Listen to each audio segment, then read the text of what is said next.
I'll just take you through a case study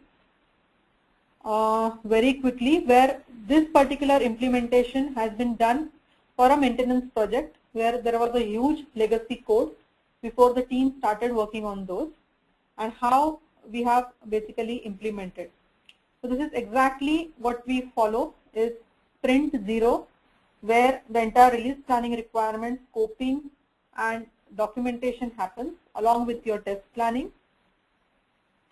These are different sprints within the particular release.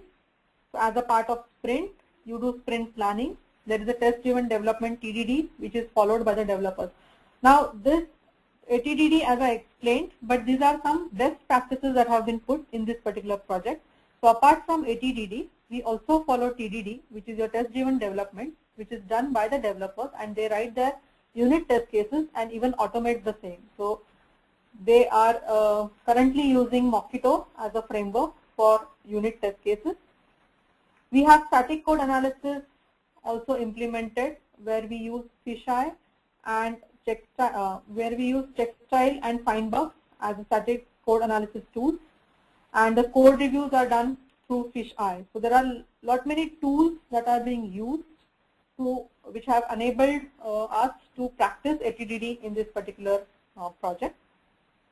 There is a continuous integration where the build gets deployed onto the test environment twice a day, and the execution of smoke tests, new features happens twice a day through the CI process, which actually helps us detect defects early in the life cycle. We run the entire regression suite that is being created release over release, and that is being run at the end of the sprint, and there are sprint demos and retrospectives. So as a part of sprint demo where the product owner is sitting, we actually also run the acceptance tests, and the product owner actually certifies on the basis of that. So it is aptly called as your customer test. So this is regression suite that is being built, and we have a hardening phase where we execute the entire AT suite, which is nothing but your acceptance test suite, the regression suite, as well as your non-automated cases. And if you see, the hardening phase lag is overlapping the sprint 0 of the next release.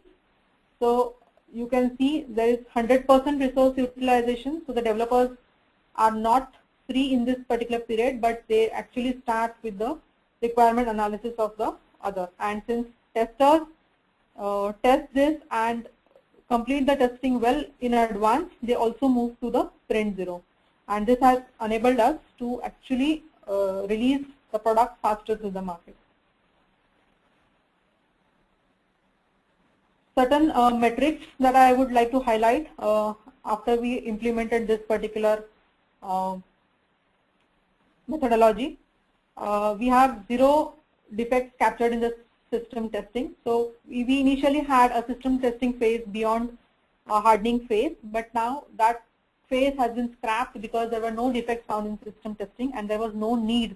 So it actually saved us 2 weeks of time to push the release into production. So earlier by 2 weeks, and there are 0 regress defects in production.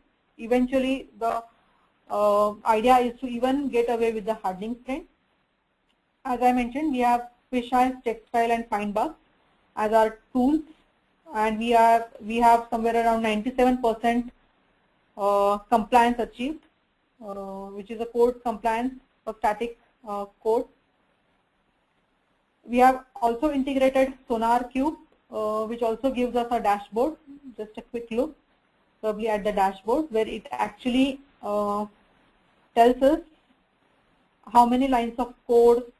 You can see the compliance being shown here. It can be integrated with your functional or acceptance testing suite, and you can also see the code coverage as well.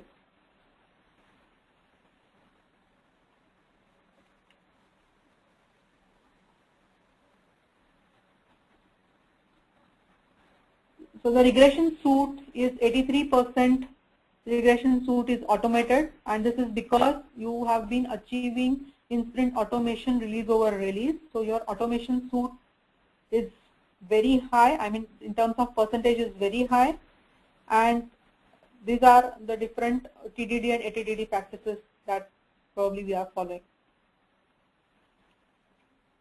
So if you see, these are again certain productivity QA metrics where the productivity has increased nearly 143%, and if you see a total savings of around 17K till June 13.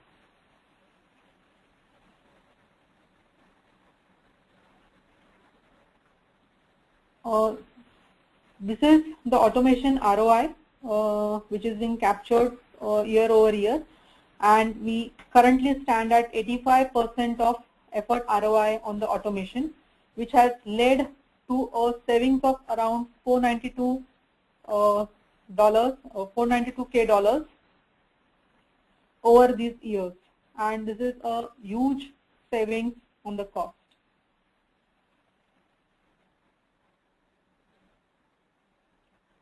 And these are the benefits that we have got, that this project has been delivering is high automation coverage, around 85% of automation during sprints, and overall 83% regression tests are automated. The number of resources have been reduced by 37.5% and execution time by almost 50%. The automation effort ROI has been 75 to 85%, and if you see this has been around 500K as I showed in the slide before. The productivity definitely has increased to 143%. The quality speaks when we say there are 0 regress defects in production, and the framework that has been developed is extendable to almost all other applications that are being using automation within our company. Thank you, everyone.